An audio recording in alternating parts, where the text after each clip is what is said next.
Hi, this is Dr. Cora Stack here. I just wanted to make this video because I think it's very important. So it's just, again, everything is sort of coming into, things are becoming clearer and clearer and clearer and sadder and sadder and sadder, really reflecting what's on my YouTube from the many and all the other YouTube stations about, the state of Ireland and the huge erosion of trust in in the government and in our institutions, and unfortunately in the media. So I have media subscriptions to the main media, and so it's kind of sad for me that this is the case. But let me get back to what I want to say here. Just it's um, So as I say, I'm in a very challenging case at the moment, and it's very complex. So it's brilliantly interesting, and it's a very complex case. So it's fascinating, absolutely fascinating. So let me just um, talk about what I want to talk about now, because I think it's extremely important. I don't like making videos on things that aren't absolutely critically important. So this is it's so the title of the video is Ireland's hidden constitutional crisis. This is how serious it is now. So Ireland's hidden constitutional crisis: power, silence, and the battle for democracy. So this is based on my work and others. Ireland stands at a quiet crossroads, a moment that has received little attention, but whose consequences may echo for generations. Behind the doors of the High Court, a case has been argued that strikes at the very core of Irish democracy: the right of conscience, the separation of powers, and the constitutional duty of the media to speak truth to power. The case is Dr. Cora Stack versus the state. It concerns not merely a technicality in the presidential nomination process, but the soul of representation itself. Can political parties lawfully use the party whip to control councillors and Oireachtas members when nominating a presidential candidate? Or does that coercion breach the Constitution, silencing independent judgment, and with it, democracy itself? Ireland's constitution, Bunreacht na hÉireann, envisages the presidency an office above party politics, a symbol of national unity. Under Articles 12 and 13, candidates may be nominated by members of the Oireachtas, by local government, or by a former president. The, fra- the framers intended the process to be plural, open, and free. Elected representatives were to act according to conscience, not under instruction. Yes, in practice, the party whip has become a chain of obedience and control. Councillors and TDs were told they must not support anyone outside their party's chosen candidate, and so people's representatives are silenced, not by law, but by discipline. My challenge asks the question whether this suppression of conscience is constitutional, and whether the Republic still honours the spirit of the founding text. In the High Court, Justice Mark Heslin observed, and I'm just maybe not quite quoting him absolutely correctly, but in the spirit of what he says, that while party discipline has the place, the party whip, and this is also in covered by Anne Kavanagh, a very reputable journalist. The party whip cannot be used in a presidential election process. So this is one of the points that Martin Heston said about what I said, and asked the other side what was their response. So what is the response, as I understand it, to that the party whip can, as he understood my submission, the final submissions, that the party whip cannot be used in a presidential election process without undermining both the spirit and the letter of the Constitution. The case is not about politics or administration. It is about limits of political power, and whether elected representatives serve their parties or the people who elect them. The separation of powers between the legislature, the executive, and the judiciary lies at the foundation of the Republic. Articles 34 to 37, you can see them now in my new constitutional paper, in plain language, enshrine that separation, ensuring that no branch may overreach another. Judges swear to do rights to all persons without fear or favour affecting or ill will, or in other words, they're not supposed to be intimidated or coerced or put in fear, etc., etc., of government, or by media silence, or by media pressure or government pressure. Judicial independence is not a luxury; it is the last defence against political intrusion. When that independence is tested, so too is the integrity of the state. So judicial independence is not a luxury; it's the last defence against political intrusion or media silence. When that independence is tested,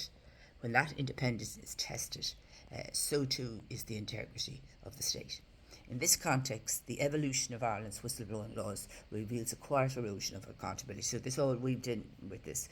The original Protective Disclosures Act of 2014 was a landmark act in Ireland, empowering citizens to expose wrongdoing and seek redress in the courts. That's how strong it was.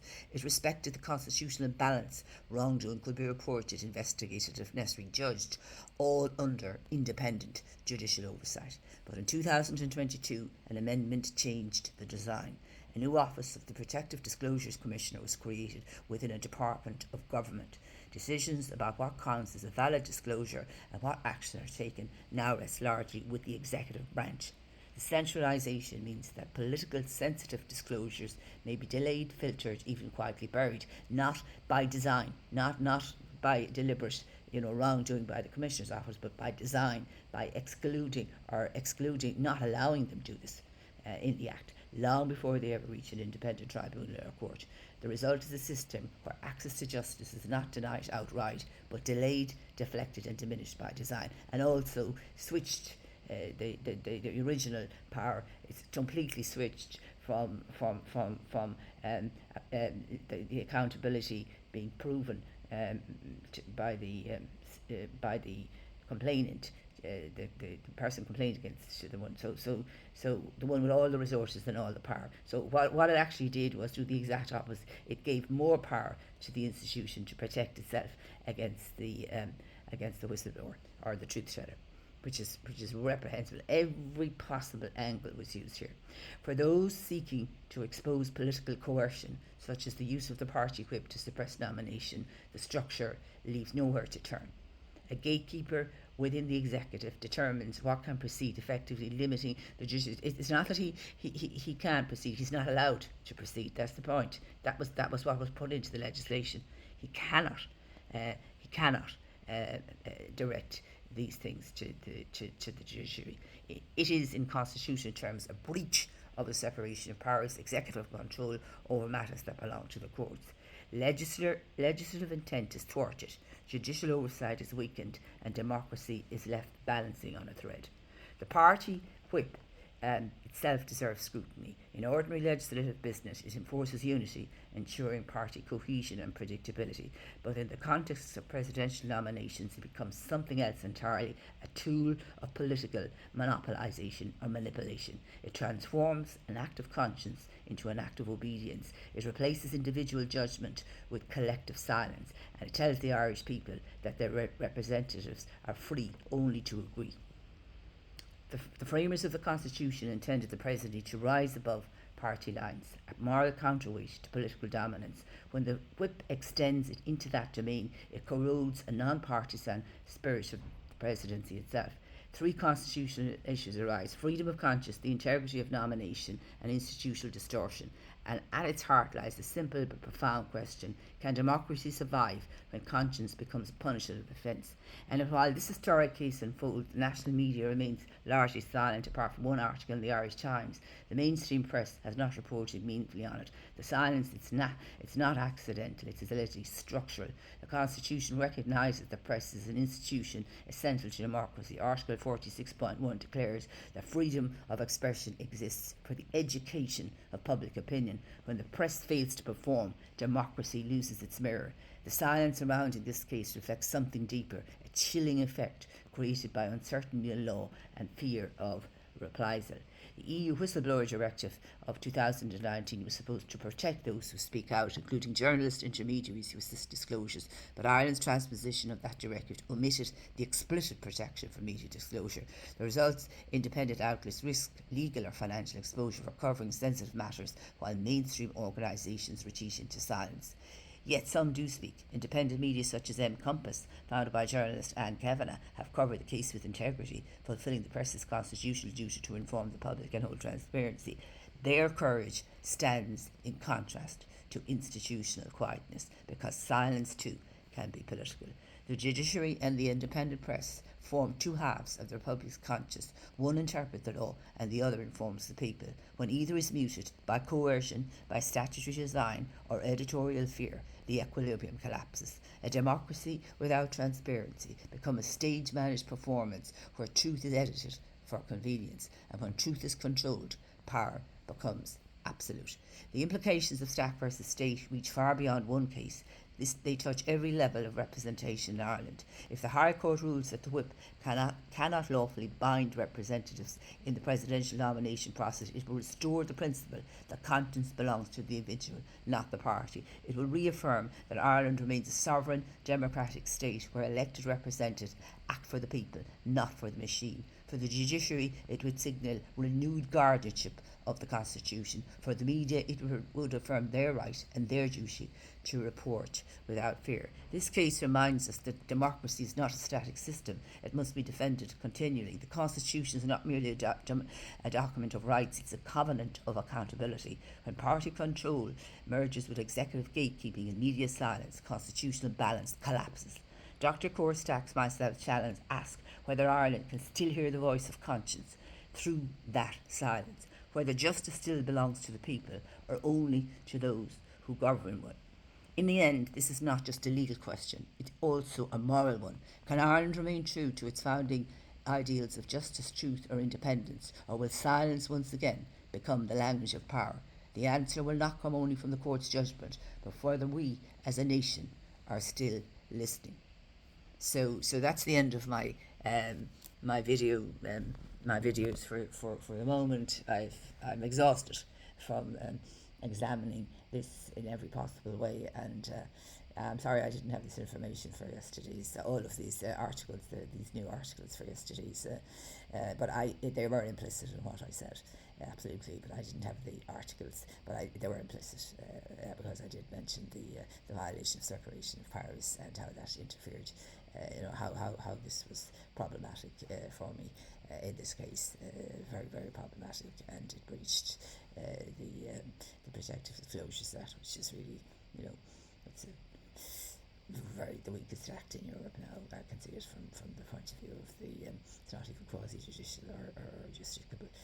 And so I'm finding this out all along, and as I'm finding it out, I'm reporting it and then I'm writing about it. So it's become very interesting for me because it's a political, not political, but it's obviously a political exercise, and then it's a political investigation exercise, and then it's a constitutional investigation exercise, and then it's actually an exercise of how power works in Ireland and how various institutions can try to intimidate your silence, and then the duties those have to comply with their duties right across. And so it's an extraordinarily fascinating case, but I think I've kind of come to the end of it now, and it's in the hands of the Judicial Review Group to do the right thing, really. I mean, it's very clear to me what the judge should do, in terms of his duties. Absolutely clear what he should do, and if he doesn't do it, well, I see it as I can't say what the judge is going to say, but it's absolutely clear to me the way he should go in terms of just looking at what his role is, and it's independent, and he should not be subject to any kind of intimidation or pressure from government or from media silence, and perhaps that all proves why he should do what he should do. So maybe that's more power to him, more of a signal to him why he should do what he should do. So all of this media silence and government pressure perhaps proves why we do need the separation of powers, and we do need judicial review, and we do need justice in the Protective Disclosures Act.